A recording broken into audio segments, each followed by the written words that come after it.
ଦେଖନ୍ତୁ ସାଙ୍ଗମାନେ, ଆଜି ମୁଁ ଆସିଛି ମୋ ବାପ ଘରକୁ ସାରୁଗାଁକୁ। ବର୍ତ୍ତମାନ ଭିତରକୁ ମୋର ଏଣ୍ଟ୍ରି ଚାଲିଛି। ଏଠି ଦେଖନ୍ତୁ ମୋ ବାପା ଶୋଇଛନ୍ତି। ତାଙ୍କୁ ଯେହେତୁ ଦେଖା ହେଉନି ନା, ସେ ଗୋଟେ ଜାଗାରେ ତାଙ୍କର ସେଭଳି ଶୋଇକି ରହୁଛନ୍ତି। ତାପରେ ଦେଖନ୍ତୁ ଯେ ଭିତରକୁ ଚାଲନ୍ତୁ ଯିବା, କ'ଣ ସବୁ କରୁଛନ୍ତି ଦେଖିବା। ଏଠି ଆମର କିଏ ଅଛନ୍ତି? ଏଠି ଗୋଟେ ବୁଢ଼ୀ ମାଉସୀ ବସିଛି।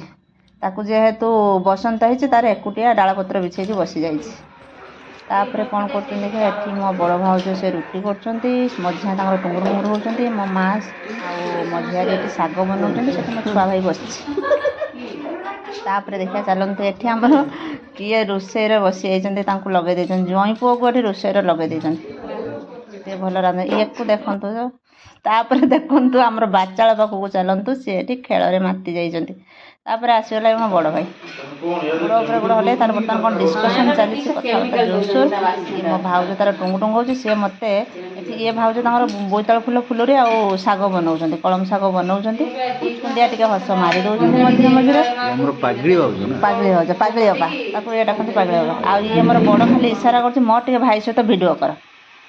ଚୁପିକି ପଛପଟେ ଛିଡ଼ା ହେଇକି ମୋତେ ଖାଲି ଇସାରା କରୁଛି, ଟିକେ ଭିଡ଼ିଓ କର। ତାପରେ ଆମର ଖାଇବା ଟାଇମ୍ ହେଲା। ଅଲରେଡ଼ି ମାଂସ ରନ୍ଧା ସରିଯାଇଛି। ଏଠି ମୋ ମଝିଆ ଭାଇ, ଛୁଆ ଭାଇ, ପପନ ଆଉ ଇଏ ବସିଛନ୍ତି, କାହ୍ନା ଆମ ପୁଅ, ତା ମାଇଁ ତାର ଦବା ନବା ଚାଲିଛି। ପପନର ଟିକେ ଆକ୍ସନ୍ ଦେଖିବେ। ସେ ତାର ଝାଡ଼ା ଫେରି ବସିଲା ବେଳେ ସବୁବେଳେ ବସିକି ଖାଉଥିବ। ମୁଁ ଯେତେବେଳେ ଭିଡ଼ିଓଟା କରିବି ଚୁପକି ବସି ପଡ଼େ। ଆଇ ଦେଖନ୍ତୁ କେମିତି ବସି ପଡ଼ିଲା। ତାପରେ ଆସିଗଲା ଆମର ଖାଇବା ଟାଇମ୍। ଏଠି ଛୁଆ ଝିଅ 3 ଜଣ ଖାଉଛନ୍ତି, ଦିଶା ନନି ହନି। ଏଠି ଆମେ ଭାଉଜ 2 ଜଣ, ମୁଁ ଲାଷ୍ଟକୁ ଖାଇଲୁ। ଆଜି ସଣ୍ଡେ ଥିଲା, ଯେହେତୁ ଭାଇ ଆସିଛି ବାହାରୁ ଡାକିଥିଲା ଆମକୁ। ଆଉ ପୁଅର ବି ଟ୍ୟୁସନ୍ କାଲିଠୁ ଆରମ୍ଭ ହେଇଯିବ, ସେଇଥିପାଇଁ ଆଉ ସେ ଯାଇପାରିବନି। ଖରାବେଳେ ଯାଇଥିଲୁ, ଯାଇକି ଟିକେ ଖାଇକି ଆସିଲୁ। ଭିଡ଼ିଓଟି କେମିତି ଲାଗିଲା ଲାଇକ୍ କରନ୍ତୁ, ସେୟାର କରନ୍ତୁ, କମେଣ୍ଟ କରନ୍ତୁ।